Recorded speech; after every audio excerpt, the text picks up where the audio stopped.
Stephanie Dobson is back with us once again for another episode of Healthy, Thriving Family After Divorce. Stephanie is a lawyer and mediator at Henke Divorce Law and Mediation here in Lloydminster. Stephanie, thanks for joining us once again. Thanks for having me, Stacey. Well, it is getting close to the spooky season. Halloween is coming up. And Yeah. we want to talk about, because, with divorce and separation and Halloween comes kids and candy. And I'm guessing there are parents out there who probably don't have the same opinions as to how their kids should be handling candy on Halloween. So we're going to try and get that sorted out. Let's first of all talk about, Stephanie, how people go about sharing kids for Halloween and where they should start with making a plan for that. Well, this is one of those topics that may or may not be an issue for families. And so when I talk with families trying to create their parenting plan, I find that I always ask them about the various holidays throughout the year. And some parents will say, well, we don't need to plan for Halloween. It's no big deal. And some families say, no, we really need to plan. So if you find that it's a special day for either you or for the other parent, of course, it's always, for the young kids especially, it's always important. But it's really important that if you feel like there might be a conflict with respect to the sharing of Halloween itself, then it's really good idea to make a plan. So here's a few ideas you might want to consider for the sharing of October 31st itself. So here's some ideas. So alternate years so that one parent has the children for October 31st this year, and then next year the other parent has that day. Or you could even try to think of, if you don't want to miss the year, you could think of splitting the year, right? Now, you sometimes it's problematic because, there's school that day and, how do you split the time from after school? But you can say something like at least 1 hour with the children on October 31st. Or if we look at it from the kids' point of view, parents could say that they'll even both be able to join in on the fun. So it's not necessarily a parent holiday, it's actually a kid holiday, and we both get to go trick-or-treating, or we both get to help them get into their costumes. Well, the next thing I do wanted to talk about is costumes because opinions on those can differ as well, especially as the kids get a bit older. So, how do they go about coming to an agreement on costumes for the kids?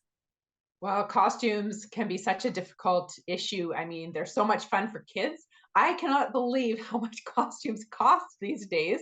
It's incredible. So it can really become a sore point for families. And again, some families are really into this holiday and some are really not. So it's a really good idea at the very least to make a plan for it ahead. So first, thinking about the costume selection. So some parents want to leave it up to the kids to decide, and others parents, one or both parents want to participate in that decision making process. It seems extravagant to really be thinking so deeply into this one particular day of the year, but it's amazing. Some parents really are really interested in making sure that this is planned out. The second one I just mentioned was the cost. So, is there a budget for the costume? And if so, is this a shareable cost?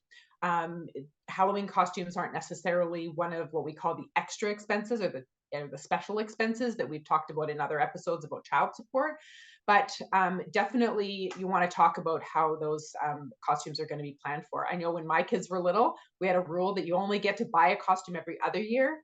And the in between year, you have to do some kind of a DIY costume or reuse something, or even go into the tickle trunk of the dress up clothes. And then lastly, I recommend definitely making a plan for who gets the kids all dressed up. There's more than one opportunity, to get the kids dressed up. There's school time, there's trick-or-treating time, there could be Halloween parties. But circling back to the first tip that we were talking about is in figuring out how to share that holiday. All right, well, let's talk about the plan, the Halloween plan. So, what do you advise that parents do to make this plan?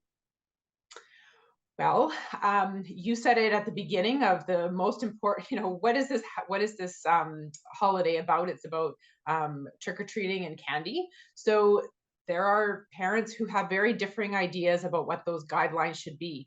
How much candy kids can have.